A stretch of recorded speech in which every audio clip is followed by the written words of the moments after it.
Oi, eu sou Michael Pearl e voltei aqui para responder suas perguntas sobre a Bíblia. Hoje estamos na minha oficina de arte. Eu tirei todas as minhas pinturas daqui e, como você pode ver, estou com um gesso, pois quebrei o pulso.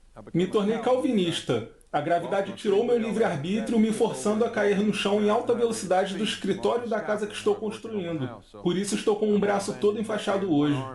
Mas ainda posso folhear minha Bíblia com a outra mão, de modo que faremos aqui uma série de perguntas e respostas sobre o livro do Apocalipse, a segunda vinda, a tribulação, o arrebatamento, enfim, algumas dessas questões.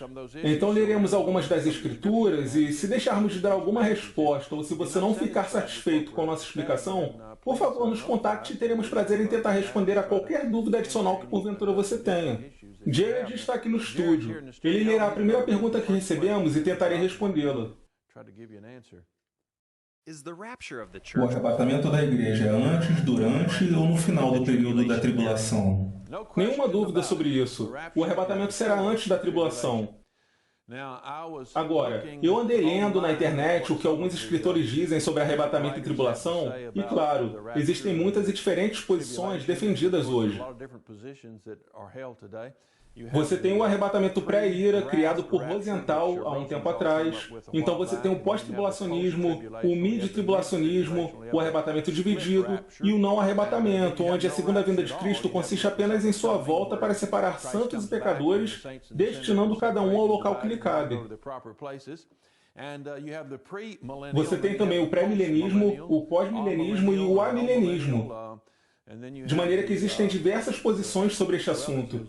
Any number of different positions that are held on that subject. Now, I've been challenged. Give me one verse. Agora, às vezes sou desafiado assim.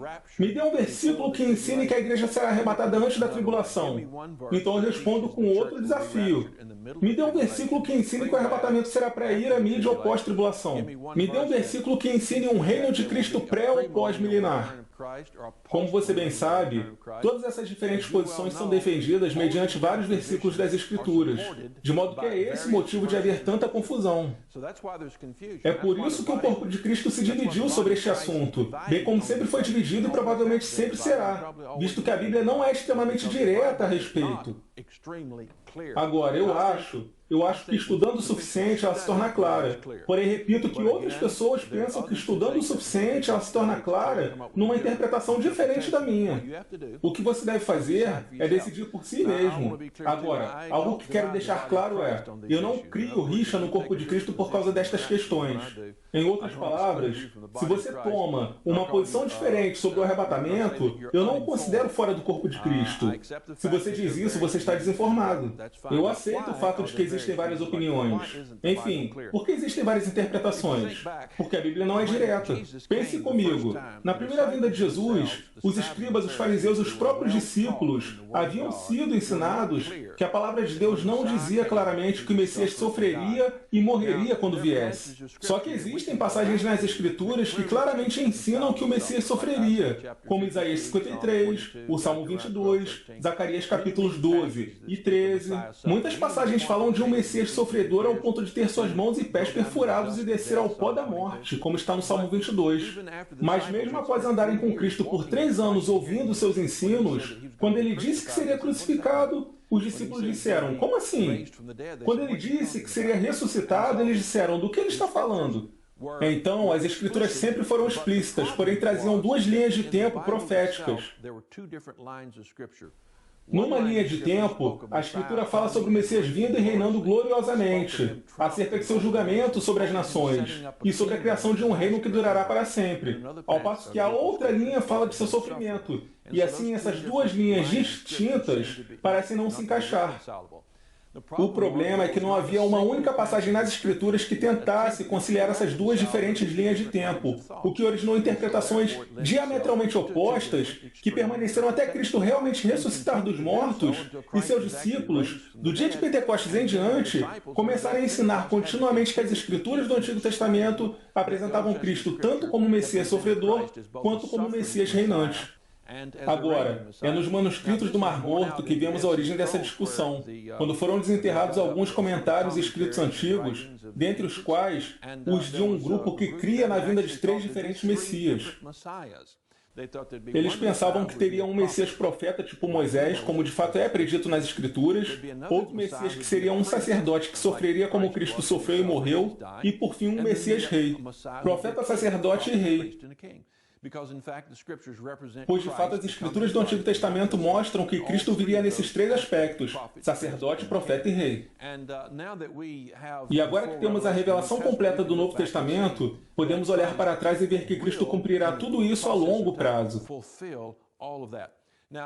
Outra coisa sobre a qual os judeus eram confusos, algo com que eles tinham dificuldade é...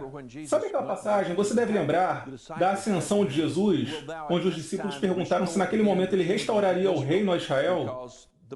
Acontece que a Bíblia predisse que Deus abençoaria o povo judeu e que ele levantaria um reino através deles, sendo que até aquele instante, Cristo havia sofrido, morrido, estava prestes a subir ao céu e nenhum reino havia sido criado ainda.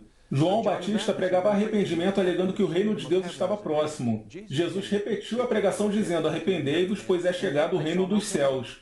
E mesmo assim eles não viram nenhum reino, e sim um rei crucificado, sepultado e voltando para o céu. Por isso a pergunta deles naturalmente foi, você vai levantar o seu reino agora?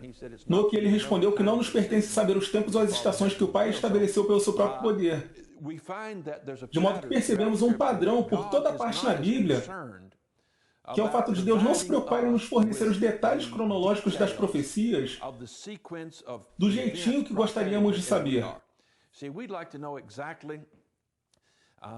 Uma das perguntas que mais recebemos é, como reconhecer o anticristo?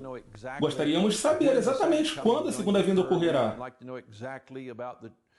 Gostaríamos de saber com exatidão sobre a tribulação, os 144 mil, o reino milenar, o tribunal do grande trono branco, o julgamento dos anjos. Há tantas coisas sobre as quais a Bíblia fala brevemente, porém sem nenhuma tentativa de cronológica e detalhadamente expor tais eventos, visando responder a todas as nossas perguntas. Então devemos admitir que não importa qual seja a nossa posição, sempre que começamos a falar nessas coisas, as chances não são de acertarmos com perfeição. As chances são de nenhum de nós acertar tudo na sua devida ordem e local sob um entendimento detalhado. Agora, isso não quer dizer que eu não sou dogmático sobre aquilo em que creio. Eu sou convicto sobre isso. Estudei e sou convicto, mas tenho, digamos, humildade compulsória o bastante para admitir que eu posso estar errado.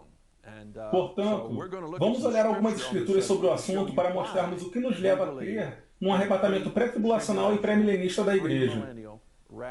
Vamos ver o que a Bíblia tem a dizer sobre isso, mas de modo algum podemos acertar com perfeição.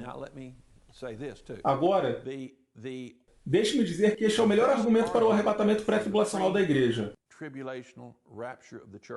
Ele não é baseado no versículo isolado, e sim no plano geral de Deus, no que diz respeito a judeus e gentios, em relação ao reino judaico e à Igreja. Assim, há uma ampla perspectiva que nos leva a todas as partes, ao livro de Deuteronômio, ao livro de Daniel, aos profetas e à pregação de Cristo e João Batista sobre o reino.